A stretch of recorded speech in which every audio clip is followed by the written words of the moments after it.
Maligayang pagdating sa Lakers News Channel. Samantalahin ang pagkakataong i-click ang like button at mag-subscribe sa channel. Ngayon, pumunta tayo sa mga update sa araw na ito. Sa isang hakbang na nagpagulong-gulong sa mga mahilig sa basketball sa Los Angeles, muling ipinakita ng Los Angeles Lakers ang kanilang walang humpay na paghahangad ng star talent, kahit na sa kanilang mga karibal sa divisional. Ito ay isang hindi malilimutang Miyerkules ng hapon nang ang pangalan ni Damian Lillard ay lumabas sa isang nakamamanghang palitan. Gayunpaman, ang pangunahing focus ay nalipat na ngayon sa veteranong Blazers star na si Jrue Holiday. Bagamat ang karamihan sa mga unang kaguluhan ay umiikot sa kagilagilalas na kalakalan sa pagitan ng Milwaukee Bucks at Phoenix Suns, ngayon ay malinaw na itinatag na si Jrue Holiday ay hindi nakatadhana na manatili sa Portland ng mahabang panahon.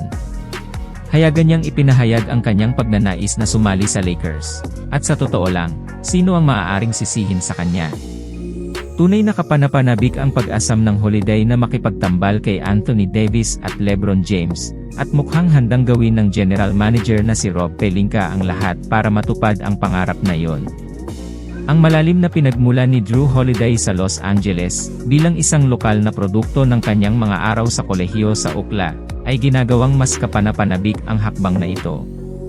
Ang Bruins alum ay maaaring naharap sa batikos mula sa mga tagahanga ng Bucks, pagkatapos ng isang mababang antas na pagganap noong 2023 unang round laban kay Jimmy Butler, at sa Miami Heat.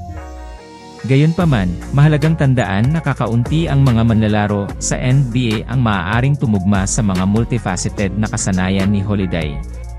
Sa kanyang 3 season sa Milwaukee, nanalo siya ng isang kampyonato noong 2021 na nagpapanatili ng kahangahangang shooting percentage na 49% mula sa field, 40% mula sa 3-point range, at 80% mula sa free throw line habang mahusay din bilang miyembro ng team, nagtatanggol sa lahat ng 3 season. Ang Holiday ay hindi lamang isa sa mga pangunahing tagapagtanggol ng perimeter ng kanyang henerasyon, nagtataglay din siya ng mga elite na kasanayan sa paghawak ng bola at paglalaro, na ginagawa siyang perpektong pagpipilian bilang isang pangatlong opsyon para sa anumang koponan na may mga adhikain ng kampyonato. Ang tanong na nananatili ay, ano ang mga opinyon ng mga tagahanga sa posibleng pagkuha na ito? Mga tagahanga ng Lakers, ano ang reaksyon nyo sa kapanapanabik na balitang ito?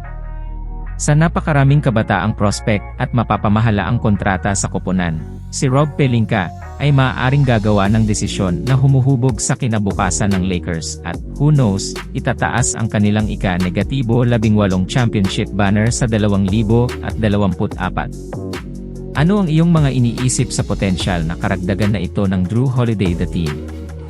Ibahagi ang iyong mga pananaw at inaasahan.